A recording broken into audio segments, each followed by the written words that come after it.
یہ ادارہ قائم ہے کہ جہاں بہت کم تعداد میں اہل سنت والجماعت کے لوگ ہیں، مگر پھر بھی اس طور پر یہ ادارہ چل رہا ہے، ایسا لگتا ہے کہ پورے علاقے میں سنیت کا ہی ایک دبدبہ ہے۔ یہ تمام تر احسانات ہیں حضرت محمد صدیق عالم صدیق صاحب عطام اللہ صلی طول اللہ عمرہ کا، کہ وہ اپنی پوری محنت و لگن کے ساتھ صبح و شام زندگی کی بیشتر ایام اس سے انہوں نے لگا دیا ہے کہ ہر سال طلبہ نکل رہے ہیں علاقے کی مساجد میں، یہاں کے طلبہ تراویح سنا رہے ہیں، بچے بیٹھک سنا رہے ہیں۔ الحمدللہ انشاءاللہ یہ جامعہ یوں ہی چلتا رہے گا۔ یہ ہمارے تمام تر طلبہ ہیں، ان طلبہ سے گزارش ہے، اے میرے عزیز طلبہ، جب تک زندگی ہے، جب تک وقت مہلت دے رہا ہے، پڑھیں، علم حاصل کریں، اس لیے کہ علم ہی طاقت ہے، علم ہی قوت ہے، علم ہی اسلام ہے، علم ہی ایمان ہے، علم ہی شریعت ہے، اور جو ہے علم ہی قندیل بہراب انسانی ہے، علم ہی نور فیض ربانی ہے، علم ہی بساط سلیمانی ہے، علم ہی طور مقامی ہے، علم ہی شاہ ہے، علم ہی دودھ مرسلہ ہے، علم ہے لرزندہ جہاں ہے، علم ہی فاتح اسباب و علل ہے، علم ہی حاکم دست و جبل ہے، علم ہی دانی آبد اور محت و اجلا، اور علم ہی شاہ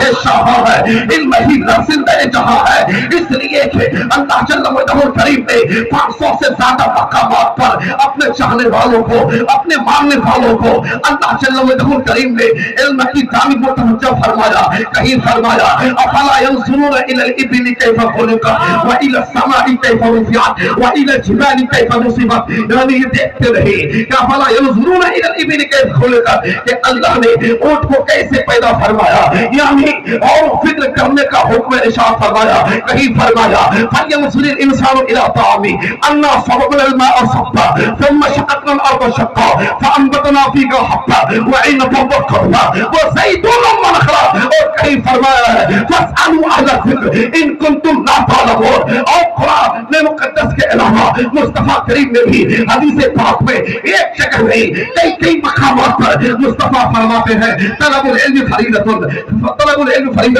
علی کل مسلم و مسلمہ، کہیں فرمایا اطلب العلم من المہد الی اللحد، کہیں فرمایا علیکم بالعلم فإن العلم قوت، علیکم بالعلم فإن العلم نور، یعنی اللہ کا قرآن مصطفیٰ کی حدیث بتا رہی ہے کہ یہ موجودات و تخلیقات پر غور و فکر کرو، ان کے تفاصیل و مقادیر کو سمجھو، ان کے اثرات و تاثیرات کو مرتب کرو، ان کی توانائی کو مقید کرو۔ سمندر کا سینہ چیر دو، تحت الثرا کو اچھا دو، گردوں پہ کمن ڈالو، اور جو سوریا کے سفر کا احترام کرو، سورج کی شعاؤں کو تحلیل کرو، چاند کا سینہ شک کرو، اس طرح کہ اسلام کا پھول بالا ہو اور باطل کا منہ کالا ہو۔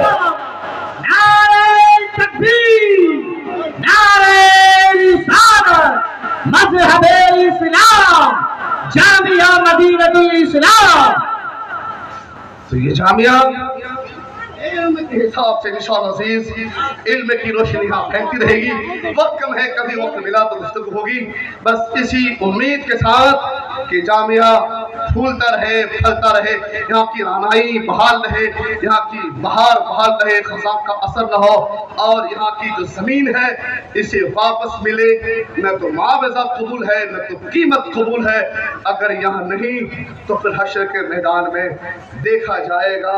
کہ فیصلہ کس کے حق میں ہوتا ہے، کہ ہمارے پاس تمام قانونی کاغذات بھی ہیں اور تمام شرعی تقاضے ہمارے پاس موجود ہیں۔ اللہ جل وعلا کریم سب کو عقل سلیم عطا فرمائے اور اسلام کی سمجھ عطا فرمائے۔ السلام علیکم ورحمۃ اللہ۔